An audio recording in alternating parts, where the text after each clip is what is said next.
मैं जैसे ही कमरे में आई तो मेरे भाई के कमरे से अजीब तरह की आवाज़ आ रही थी। उस वक़्त कमरे में मेरे भाई के साथ एक लड़का था। दोनों काफ़ी अजीब हालत में मौजूद थे। मुझे बहुत ही ज़्यादा गुस्सा आया क्योंकि मैं उन दोनों को खिड़की से देख चुकी थी। मैंने दरवाज़े पर दस्तक दी। अचानक मेरा भाई डरकर दरवाज़े पर आया। "ये कौन है?" जिस पर उसने बताया कि ये मेरा दोस्त अनसर है। हम दोनों फ़िल्म देख रहे थे। मैंने कहा कि इसे भेजो यहाँ से। अनसर को उसने भेज दिया। मैंने बड़े ही गुस्से से इरफ़ान को कहा कि ये तुम क्या कर रहे थे?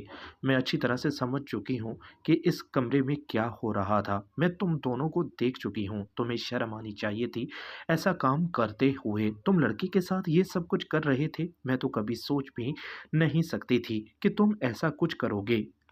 क्योंकि मेरे घरवाले एक शादी पर गए हुए थे। मैं कॉलेज से अभी आई थी। जिस पर अरफ़ान ने बताया कि आप इतनी जल्दी कैसे आ गई? मुझे तो लगा कि आप इतनी जल्दी नहीं आएँगी। आपकी बस तो काफ़ी लेट आती थी। जिस पर उन्होंने कहा कि जो भी है मुझसे बहुत बड़ी गलती हो गई। मैंने कहा कि तुमने जो कुछ किया आज अब्बू को आने दो, मैं सब कुछ बता दूँगी। तुम ऐसे गिर सकते हो। जो भी है अगर तुम ये सब कुछ किसी लड़की के साथ कर रहे होते तो हो सकता था कि मैं तुम्हें माफ़ कर देती, लेकिन इस बार मैं तुम्हें माफ़ नहीं करूँगी।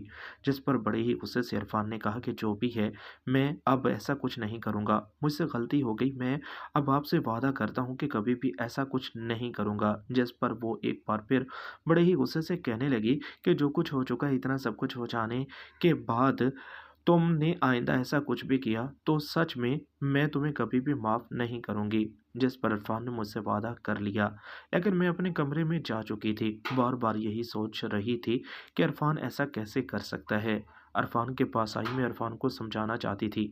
मैं नहीं चाहती थी कि वो अब कभी भी ऐसी कोई गलती करे। जिस पर इरफ़ान ने कहा कि मैं मजबूर और बेबस हूँ। मैं जवान हूँ, खूबसूरत हूँ। मैं भी अब चाहता हूँ कि किसी लड़की से मेरी दोस्ती हो।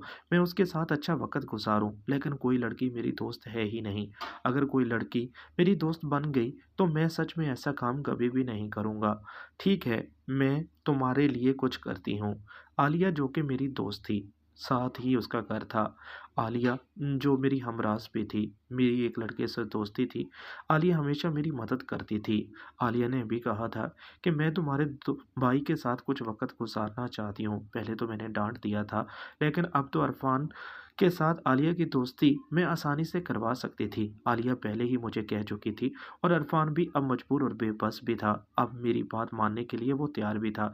इसलिए मैं समझ चुकी थी कि जो भी हो जाए, अब मैं आलिया को कॉल करती हूँ। मैंने आलिया को कॉल किया, तो उसी वक़्त आलिया का घर पर आ गई। मैंने सब कुछ उसे बता दिया, जिस पर वो अरफ़ान के पास आई और अरफ़ान को कहने लगी कि तुम ये सब कुछ कैसे कर सकते हो? अरफ़ान ऐसा कुछ था, तो तुम मुझे बता देते। नहीं, मैं किसी को कुछ नहीं बता सकता था। मुझे पता था कि आलिया अगर मैं तुमसे ऐसी-वैसी कोई भी बात करता, तो तुम सब कुछ ही मेरी बहन को बता देती। इसलिए मैं कभी भी नहीं चाहता था कि ऐसा कुछ भी हो। चलो ठीक है, अब जो कुछ होना था हो गया। अब मैं तुम्हारी मदद कर सकती हूँ। मैं अब तुम्हारे साथ अच्छा वक़्त गुज़ारना चाहती हूँ। ठीक है, अरफ़ान को भी अब इस बात का पता चल चुका था कि अब किसी को इस खेल से कोई परेशानी होने वाली नहीं। उसी वक़्त अब आलिया ने मेरे साथ खेलना शुरू कर दिया। अब मुझसे भी बिल्कुल कंट्रोल नहीं हो रहा था। लेकिन मुझे नहीं पता था कि आलिया इस खेल की अच्छी खिलाड़ी है। उसे काफ़ी अच्छी तरह से खेलना आता है। वो काफ़ी अच्छे तरीके से खेलने लगी। मेरे हिस्से तक पहुँचना जब तक वो अब काफ़ी हद तक अच्छा खेल खेल चुकी थी। अब जैसे-जैसे वो खेल रही थी मुझे काफ़ी अच्छा लग रहा था। मुझसे भी अब का ज़्यादा बर्दाश्त नहीं हो रहा था। थोड़ी देर के बाद मैंने अच्छी-सी पोज़ीशन बनाकर उसके साथ खेलना शुरू किया।